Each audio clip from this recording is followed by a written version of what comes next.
नमस्कार, खबरें खेती में आपका स्वागत है। मैं हूं रूपम। आइए देखते हैं आज क्या है कृषि के खास समाचार। गाय के गोबर का उपयोग बायोगैस प्लांट में कर सकते हैं किसान। बढ़ रही है गर्मी, पशुओं की उचित देखभाल है बेहद जरूरी। वनराज और कनकनाथ प्रभेद की मुर्गियां पाले बिहार के किसान। और अब खबर विस्तार से। बीते 26 अप्रैल को राजधानी पटना में पशु एवं मत्स्य संसाधन विभाग की ओर से विश्व पशु चिकित्सा दिवस का आयोजन किया गया। यह दिवस प्रत्येक वर्ष अप्रैल माह के अंतिम शनिवार को किया जाता है। पशुपालन ग्रामीण बिहार की अर्थव्यवस्था की रीढ़ है। प्रदेश में सालाना 90 से 100 करोड़ तक पशुधन से जुड़ा मांस, मछली, अंडा और दूध का कारोबार हो रहा है। ऐसे में राज्य के पशुधन के विकास में पशु चिकित्सकों की भूमिका काफी अहम हो जाती है। विगत 26 अप्रैल को विश्व पशु चिकित्सा दिवस के अवसर पर राजधानी पटना में एक कार्यशाला का आयोजन हुआ, जिसमें पशु एवं मत्स्य संसाधन विभाग की सचिव डॉक्टर एन विजयलक्ष्मी द्वारा पशु चिकित्सकों के योगदान को सराहा गया। प्रदेश में 1137 पशु अस्पताल है, जिनमें पशु चिकित्सक पशुधन की देखभाल में महत्वपूर्ण भूमिका निभा रहे हैं। इन्हीं के प्रयासों से पिछले एक दशक में राज्य में गाय की संख्या 26% की बढ़ोतरी हुई है। 2% की दर से भैंस पालन भी बढ़ा है, बकरी पालन 6% और वहीं राज्य में मुर्गी पालन 30% की दर से लगातार बढ़ा है। कार्यशाला में पशु चिकित्सकों के योगदान को सराहने के साथ पशुपालन के क्षेत्र में को ज्यादा से ज्यादा विस्तार देने और प्रदेश की अर्थव्यवस्था में पशुधन के योगदान को बढ़ाने पर भी विस्तार पूर्वक चर्चा की गई। हम सब लोग मिल बैठकर और इस सेक्टर को कैसे आगे बढ़ा सकते हैं, तद्वारा किसानों का और पूरे अर्थव्यवस्था में इस सेक्टर का और बेहतर कंट्रीब्यूशन कैसे कर सकता है, इन सभी बातों के ऊपर चर्चा करने के लिए आज ये अवसर है। पशुपालक भाइयों, गर्मी बढ़ रही है और ऐसे में अपने पशुओं, खासकर दुग्धारू पशु के आवास, उनकी खान पान पर विशेष ध्यान रखने की आवश्यकता पड़ती है। सूर्य की सीधी किरणें गर्मी से अपने पशुओं को बचाने के लिए उन्हें चराई के लिए सिर्फ सुबह और शाम में ही छोड़ें।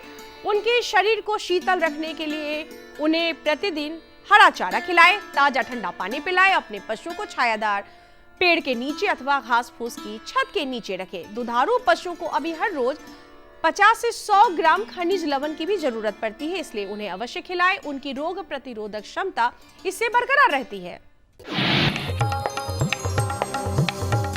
खेती की खबरों में आज आपकी मुलाकात प्रगतिशील किसान उत्तम कुमार से, जो सब्जियों की खेती करते हैं। पटना जिले के गोविंदपुर गांव के ये किसान उत्तम कुमार अभी नेनुआ की खेती कर रहे हैं। इनसे सीखने वाली सबसे महत्वपूर्ण बात यह है कि ये रासायनिक खाद का इस्तेमाल बिल्कुल नहीं करते, स्वयं निर्मित जैविक खाद से नेनुआ उपजाते हैं। इन्होंने इनकी खेती की लागत काफी कम बताई है और सब्जी की गुणवत्ता इससे काफी अधिक हो जाती है जैविक खादों के प्रयोग से। कृषकों, अगर आप गाय पाल रहे हैं तो सिर्फ दूध के लिए ना पालें। गाय के गोबर का उपयोग आप बायोगैस प्लांट में कर सकते हैं। जलावन और रोशनी मुफ्त पा सकते हैं। प्लांट में व्यवहार किए गए गोबर का दोबारा इस्तेमाल भी आप अपने वर्मी कंपोस्ट बनाने में कर सकते हैं। पशुओं के द्वारा हमें बड़ी संख्या में गोबर प्राप्त होता है। वैज्ञानिक युग में बायोगैस संयंत्र में गोबर का उपयोग कर ईंधन, खाद और रोशनी प्राप्त की जा सकती है, परंतु गोबर का उपयोग बायोगैस संयंत्र में करने से ईंधन और रोशनी के साथ साथ मुफ्त में बायो खाद यानी देसी खाद मिलती है, जिससे हमारे खेतों को नया जीवन मिलता है। खेतों का नया जीवन हमारे खलिहानों को भरेगा और हमारे खलिहान हमारे घरों में खुशियां भर देंगे। कृषकों, मुर्गी पालन व्यवसाय आपकी आय का अतिरिक्त साधन बन सकता है। बहुत कम लागत से शुरू होने वाला यह व्यवसाय आपको शानदार रिटर्न दे सकता है। कड़कनाथ और वनराजा मुर्गियों की देसी नस्लें हैं जो यहाँ की आबोहवा की आदी हो चुकी है। ऐसे में इनके बीमार पड़ने की भी दर काफी कम हो जाती है और बढ़ोतरी काफी अच्छी मानी जाती है। बिहार पशु चिकित्सा एवं विज्ञान महाविद्यालय से आप चूजे लाकर मुर्गी पालन कर सकते हैं और सबसे खास बात यह है कि यह व्यवसाय महिलाओं की आत्मनिर्भरता का सशक्त माध्यम बन सकता है। आइए अब एक नजर डालते मंडी के ताजा भाव पर। वर्तमान बाजार दरों के अनुसार बिहार की विभिन्न मंडियों में आलू का अधिकतम मूल्य 1700 रुपए प्रति क्विंटल है, जबकि न्यूनतम दर 1650 रुपए प्रति क्विंटल है। वहीं वर्तमान बाजार दरों के अनुसार बिहार की विभिन्न मंडियों में प्याज का अधिकतम मूल्य 3000 रुपए प्रति क्विंटल है, जबकि न्यूनतम मूल्य 2600 रुपए प्रति क्विंटल और प्याज के अलग अलग प्रकारों में औसत मूल्य 2800 रुपए प्रति क्विंटल दर्ज की गई है।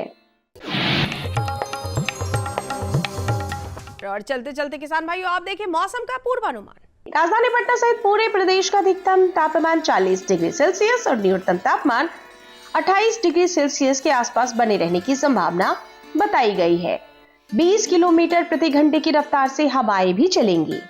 कृषि जगत की नवीनतम हलचलों को आपने देखा और समझा खबरें खेती के माध्यम से। नमस्कार किसान भाई बहनों, कृषि दर्शन कार्यक्रम में मैं पूनम आप सभी दर्शकों का स्वागत करती हूं। किसान भाई बहनों, कृषि दर्शन कार्यक्रम के जरिए न सिर्फ हम खेती किसानी, पशुपालन और साथ में सरकार की नवीनतम योजनाओं से जुड़ी जानकारियां आपके समक्ष लेकर आते हैं, क्योंकि कार्यक्रम में आगे भी ऐसा ही बहुत कुछ है खास। तो मिलते हैं इस छोटे से विराम के बाद। हर जोखिम से निकल कर फसल आए, सुरक्षित हो जाए। फसल बीमा से हर किसान अब आत्मनिर्भर हो जाए। अब सूखा पड़े या बाढ़ आ जाए, कोई डर नहीं। अब ओले पड़े या कीट पतंगे फसल खा जाए, कोई फिक्र नहीं। अब कैसी भी आपदा हमारी फसल पे आ जाए, क्षति होने पर हमारे दावों का उचित भुगतान मिलता है, क्योंकि हमने लिया है प्रधानमंत्री फसल बीमा। बुआई से फसल कटाई तक हर जोखिम का दावा, न्यूनतम प्रीमियम पर अधिकतम भुगतान का वादा। योजना से हर साल जुड़ रहे हैं 5 करोड़ से ज्यादा किसान। अब आपकी है बारी। नजदीकी कृषि कार्यालय, सहकारी समिति, बैंक शाखा, अधिकृत बीमा कंपनी या जन सेवा केंद्र में स्वेच्छा से करा सकते हैं पंजीकरण। फसल बीमा पोर्टल या फसल बीमा ऐप द्वारा भी किया जा सकता है पंजीकरण। प्रधानमंत्री फसल बीमा योजना, आपकी फसलों का संपूर्ण सुरक्षा कवच। कृषि एवं किसान कल्याण मंत्रालय, भारत सरकार। ब्रेक के बाद आपका पुनः स्वागत है कार्यक्रम कृषि दर्शन में। स्मार्ट फार्मिंग में ड्रोन का उपयोग आधुनिक कृषि तकनीकों का महत्वपूर्ण हिस्सा बन चुका है। ड्रोन का उपयोग कर किसान अपनी खेती को कुशल, आसान और प्रभावी बना सकते हैं। तो आइए जानते हैं कि ड्रोन का इस्तेमाल कर कैसे अपनी खेती को स्मार्ट खेती के रूप में बदले, हमारे इंजीनियर जितेंद्र कुमार से। नमस्कार, कृषि दर्शन कार्यक्रम में आप सभी हमारे देश के अन्नदाता किसान भाइयों एवं बंधुओं का बहुत बहुत स्वागत है। किसान भाइयों, भारतीय अर्थव्यवस्था में सर्वाधिक योगदान कृषि का रहा है और आज भी है। दौर बदल रहा है, कहीं ना कहीं बढ़ती जनसंख्या में अत्यधिक उत्पादन की होड़ हर किसान भाई को लगी रहती है। ऐसे में आवश्यकता होती है कि किस तकनीक के माध्यम से हम अपना उत्पादन बढ़ा सकते हैं, हमारे फसलों की सुरक्षा हो सकती है। चलिए, सुरक्षा शब्द से मुझे याद आया कि किसी जमाने में कहा जाता था कि सरहदों की सुरक्षा के लिए ड्रोन का उपयोग किया जाता है, लेकिन अब फसलों की सुरक्षा, निगरानी और छिड़काव के लिए भी, खासकर कीट व्याधियों के नियंत्रण के लिए जो दवाओं का छिड़काव होता है, उसके लिए भी ड्रोन का इस्तेमाल काफी बढ़ गया है। ऐसे में हमारे कृषि वैज्ञानिक तकनीकी बहुत बेहतरीन उपाय के साथ साथ आपको बताते चले, बेहतरीन कार्य के साथ साथ प्रधानमंत्री की जो दूरगामी हमारी सोच, हमारे देश के प्रधानमंत्री की, कि बदलते दौर के साथ हमारे जो किसान भाई बंधु है वो आगे बढ़े और अपनी सराहनीय योगदान दे। इसी दिशा में महिला पायलट्स को 102 महिला पायलट को ड्रोन दिया गया। जी हाँ, मैं बात कर रही हूँ मोतिहारी की। ऐसी बहुत सारी बातें, ड्रोन का इस्तेमाल कैसे आप कर सकते हैं, खासकर कृषि के क्षेत्र में दवाओं का छिड़काव आप कैसे करेंगे, और सबसे बड़ी बात कि ड्रोन का रख रखाव आप कैसे करेंगे। क्या ड्रोन पायलट बनना आसान है, क्या इसके लिए कोई प्रशिक्षण दिया जाता है? इन्हीं सभी विषयों पर बातचीत करने के लिए हमारे साथ जुड़ चुके हैं जितेंद्र कुमार जी, जो कि वैज्ञानिक हैं, कृषि अभियंत्रण केवीके जहानाबाद में। सर, आपका बहुत बहुत स्वागत है अन्नदाता किसान भाई एवं बंधुओं के इस विशेष कार्यक्रम कृषि दर्शन में। जितेंद्र जी, जो पहला सवाल है ड्रोन बिल्कुल। क्या है, इसकी उपयोगिता क्या है? किसान भाइयों, ड्रोन जो है ये असल में मानव रहित विमान है। जैसे हम लोग विमान देखते हैं उसी तरह का ये यंत्र है जिसका इस्तेमाल आजकल सरहद से आगे बढ़ता हुआ हमारे खेतों तक पहुंच चुका है। हमारे वैज्ञानिकों ने, हम लोगों ने जो है इस पर रिसर्च किया और अब हम ड्रोन का इस्तेमाल खेती के बहुत सारे कामों में कर रहे हैं। तो इसमें जो ड्रोन होता है ये रिमोट से संचालित होता है। असल में इस पर कोई आदमी बैठा हुआ नहीं होता है, इसीलिए इसको मानव रहित विमान बोला गया है, UAV, अनमैन्ड व्हीकल। बहुत अच्छी जानकारी दे रहे हैं हमारे अन्नदाता किसान भाई बंधु, देख रहे होंगे और वो उनके मन में ये सवाल भी चल रहा होगा कि ड्रोन दीदियां ही क्यों, ड्रोन भैया क्यों नहीं। तो हम जानना चाहेंगे, पहला जो इम्पोर्टेंट प्रश्न हमारा है, क्वेश्चन है कि ड्रोन का कृषि के क्षेत्र में योगदान कैसे महत्वपूर्ण हो रहा है, कैसे समय, श्रम, लागत, मूल्य और पानी की बचत हो रही है। खेती में ड्रोन का इस्तेमाल जो है वो अभी मुख्य रूप से खरपतवार नियंत्रण, पोषक तत्व छिड़काव के लिए और रोग कीट नियंत्रण के लिए किया जा रहा है। तो इसमें हम लोग जो है कह सकते हैं कि केवल दीदियां ही नहीं, कोई भी युवा हो वो इसका इस्तेमाल कर सकते हैं। और युवा इसलिए कि इसके कंट्रोल में जो है ना काफ़ी सावधानियां बरतनी होती हैं। मैं आपसे पूछने वाली थी, आपने युवा शब्द का प्रयोग क्यों किया, क्या कारण है? वो इसलिए किया हमने कि इसमें काफ़ी सेंसिटिविटी, तकनीकी AI जो आजकल कृत्रिम बुद्धिमत्ता की बात होती है ना, आर्टिफिशियल इंटेलिजेंस, ये सारा इसमें इंक्लूड है। और इन चीज़ों की समझ जो है आसानी से हमारे युवाओं को ही हो सकती है, क्योंकि अभी वो पढ़ाई छोड़ करके या फिर पढ़ाई अभी कर रहे हैं तो उनका जो है वो कंटिन्यूटी बना हुआ, निरंतरता उनको पढ़ाई में बना हुआ है, लगाव है चीज़ों को समझने का, कंप्यूटर से रिलेटेड, आर्टिफिशियल इंटेलिजेंस से रिलेटेड, तो इसलिए उनको आसानी होती है। बहुत अच्छी जानकारी दे रहे हैं जितेंद्र जी आप। अब हम आते हैं नैनो यूरिया पर। ड्रोन के माध्यम से नैनो यूरिया के छिड़काव पर विशेष जोर लगातार हमारी सरकारें दे रही हैं, क्या कारण है, क्या इस्तेमाल है? शुरुआती दौर में 2020 के करीब हमारे भारत में कृषि में ड्रोन का प्रयोग शुरू हुआ है। यामाहा जो कंपनी हम लोग जान रहे हैं उसने 2000 ईस्वी के आसपास जो है उसने कृषि में ड्रोन का प्रयोग शुरू किया। हमारे भारत में 2020 में आया ये, और अब जो है जब भारत में आया तो सबसे पहला प्रयोग हमारे वैज्ञानिकों ने सेफ प्रयोग जो हो सकता है, सुरक्षित प्रयोग, ताकि हमारी फसलों को नुकसान भी ना हो और इसका हम सफल प्रयोग भी कर लें, इसलिए नैनो यूरिया का इसमें हम लोगों ने छिड़काव का ये प्रावधान किया कि उसका हम लोग टेस्टिंग कर लेते हैं। मैं यहाँ पर एक चीज समझना चाह रही हूँ, नैनो यूरिया, पहले यूरिया बड़े पैमाने पर खेतों में इस्तेमाल किया जाता था। नैनो यूरिया और सामान्य यूरिया में क्या अंतर है? ड्रोन से रिलेटेड ही है, क्योंकि अब ड्रोन के माध्यम से, क्योंकि ड्रोन की अपनी एक कैपेसिटी होती है, वो उतना ही वजन सह सकता है। बिल्कुल, तो ऐसी स्थिति में जो हमारा पुराना जो यूरिया हुआ करता था वो काफी बोरे में आता, जो पुराना दानेदार जो यूरिया है उसमें नाइट्रोजन की मात्रा भले ज़्यादा है, 46% तक उसमें रहता है, ये 46% तक यूरिया में रहता है और DAP में भी 18% तक रहता है। पर क्या है कि उसमें जो बिना इस्तेमाल की सामग्री जो है ना, जो दानेदार हम लोग देखते हैं वो पूरा इस्तेमाल खेत में होता नहीं है, उसमें फालतू चीज़ भी ऐड किया हुआ रहता है। तो उससे बचने के लिए अब चूंकि हम लोग ड्रोन का इस्तेमाल कर रहे हैं, ड्रोन में क्या है कि कम ही मात्रा में ज़्यादा से ज़्यादा रकबा को कवर करना, इसलिए नैनो यूरिया बनाया गया और घोल के रूप में इसको बनाया गया, लिक्विड फॉर्म में बनाया गया, ताकि कम ही मात्रा में इसको हम लोग ड्रोन के टैंक में डाल करके, डोज है उसका, जैसे नैनो यूरिया की अगर बात करें हम लोग 500 ml प्रति एकड़ के लिए इसका डोज निर्धारित किया गया है। बहुत अच्छी जानकारी दे रहे हैं आप। और वहीं 1 एकड़ में हम लोग सामान्य यूरिया की बात करें या नीम कोटेड यूरिया की अगर बात करें तो उसमें प्रति एकड़ डोज जो है बहुत ज़्यादा हो जाता है ना, कई गुना उससे ज़्यादा होता है। तो उतना पूरा इस्तेमाल करना ड्रोन के माध्यम से संभव नहीं था, तभी ये नैनो यूरिया बनाया गया कि 500 ml में हम पूरा 1 एकड़ कवर कर लें।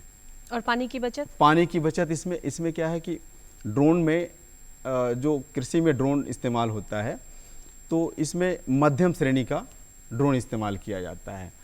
उसमें 25 किलोग्राम तक का वजन का जो ड्रोन होता है ये इस श्रेणी में आता है। एक मेरा इम्पोर्टेंट क्वेश्चन है कि जो युवा, हमारे जो राज्य के युवा हैं और राज्य के बाहर से भी जो युवा युवतियां हमारी हैं, वो अगर ड्रोन पायलट बनना चाहते हैं तो रजिस्ट्रेशन कैसे कराएंगे? क्या ऑनलाइन है या ऑफलाइन है?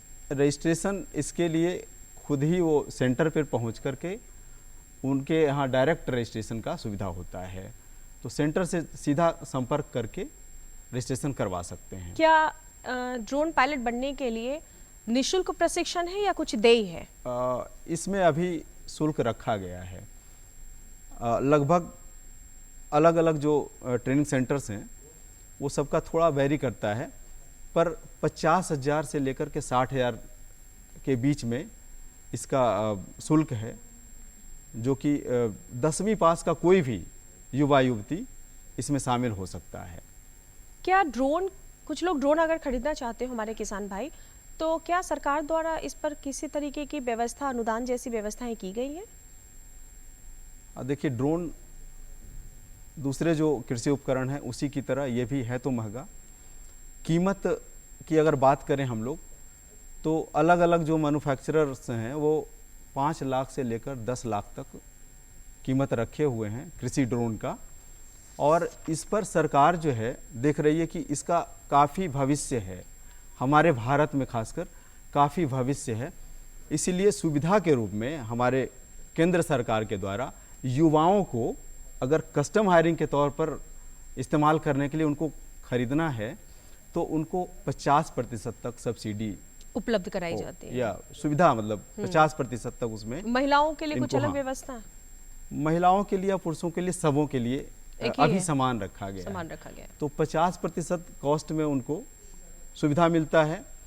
और अभी फिलहाल जो शुरुआत किया गया था उसमें क्या था कि बिहार के या पूरा भारत के जो कृषि संस्थान हैं, ICR के हों या राज्य कृषि विश्वविद्यालय हो या कृषि विज्ञान केंद्र, चुनिंदा कृषि विज्ञान केंद्रों में ये निःशुल्क दिया गया था।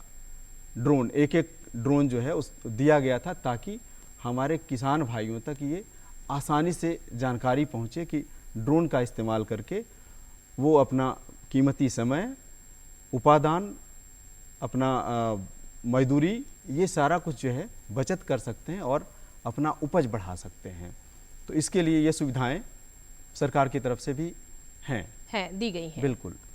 देखिए, हमारे देश और खासकर राज्य के जो युवा हैं और खासकर जो हमारे किसान हैं काफ़ी पढ़े लिखे हैं, और बदलते दौर के साथ हमारी जो महिलाएं हैं वो भी अब काफ़ी योगदान दे रही हैं कृषि के क्षेत्र में, और साथ ही साथ तकनीकी बात की जाए तो तकनीकी तौर पर भी वो काफ़ी मजबूती से आगे आ रही हैं। ऐसे में ज़रूरी हो जाता है कि उन तक सभी प्रकार की जानकारी उपलब्ध हो, क्योंकि ड्रोन का अपना एक व्यापक क्षेत्र रहा है। पहले सरहद की सुरक्षा की बात की जाती थी, अब कृषि के क्षेत्र में भी इसका उल्लेखनीय योगदान है। नैनो की आपने बात की, तो नैनो यूरिया की जब आपने बात की तो इसके अलावा और क्या क्या इस्तेमाल किया जा सकता है? ड्रोन के माध्यम से हम खेती को कैसे बढ़ा सकते हैं? तकनीक के क्षेत्र में कैसे महत्वपूर्ण योगदान दे सकते हैं? ड्रोन का इस्तेमाल हमारे किसान भाई केवल पोषक तत्व के छिड़काव के लिए नहीं, यानी जो नैनो यूरिया है केवल उसके छिड़काव के लिए नहीं, बल्कि वो चाहे तो खरपतवार नियंत्रण के लिए जो आवश्यक रसायन होते हैं उसका इस्तेमाल कर सकते हैं। रोग कीट नियंत्रण के लिए भी दवाओं का इस्तेमाल ड्रोन के माध्यम से किया जा सकता है। साथ साथ इसमें कैमरे लगे होते हैं, है ना, काफ़ी सेंसिटिव कैमरे होते हैं। मल्टी स्पेक्ट्रल कैमरा इसमें लगा होता है, GPS सारा व्यवस्था होता है, इसमें सब कुछ कैप्चर होता रहता है। यानी हमारे किसान भाई अगर चाहें तो फसल की निगरानी भी इससे कर सकते हैं। वो और क्या पटवन भी संभव है? पटवन के लिए थोड़ा अभी रुकना पड़ेगा, क्योंकि इसमें बाध्यता जो है वो मुख्य रूप से बैटरी का है। ये जो ड्रोन है वो कोई पेट्रोल और डीजल से चलने वाला नहीं, अभी बैटरी से चलने वाला बनाया गया है, और बैटरी ही इसमें मुख्य लिमिटेशन है, क्योंकि एक सेट बैटरी का इस्तेमाल 6 मिनट में वो कंप्लीट हो जाता है, मतलब 6 मिनट में वो खत्म हो जाता है, ड्रेन हो जाता है, और उस 6 मिनट में 1 एकड़ क्षेत्र का छिड़काव किया जा सकता है। उसके बाद फिर ड्रोन को वापस बुलाना पड़ता है काफी कम समय में। हाँ, काफ़ी कम समय में। तो इस लिहाज से अब अगर हम टैंक की कैपेसिटी की बात करें ड्रोन की, तो 10 लीटर का टैंक है। 10 लीटर में 1 एकड़ एरिया में इरिगेशन के लिए अगर सोचें तो वो संभव अभी नहीं है ना। 10 एकड़ में सिंचाई का काम नहीं किया जा सकता, लेकिन इस्तेमाल व्यापक हो रहा है। भविष्य उसका है, अभी इस पर अभी रिसर्च की आवश्यकता है। रिसर्च के बाद ये सब चीज़ अभी धीरे धीरे स्कोप इसका खुल सकता है।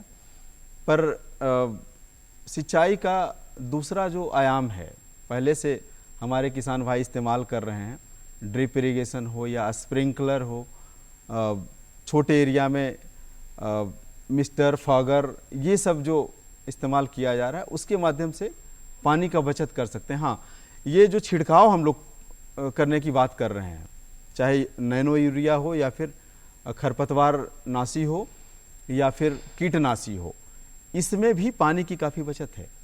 इसमें जो हम लोग पारंपरिक विधि से छिड़काव करते हैं तो लगभग 150 लीटर पानी प्रति एकड़ लगता है, और अगर हम ड्रोन का इस्तेमाल करते हैं केवल 10 लीटर पानी लगता है।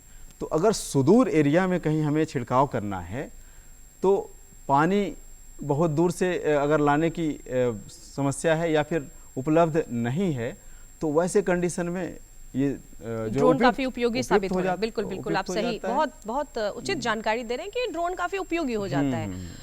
और इनके इस्तेमाल से हमारे किसान भाई बहुत ही आसान तरीके से खेती का काम कर पाएंगे, बचत भी होगा और उपज भी बढ़ेगा, निगरानी भी होगा।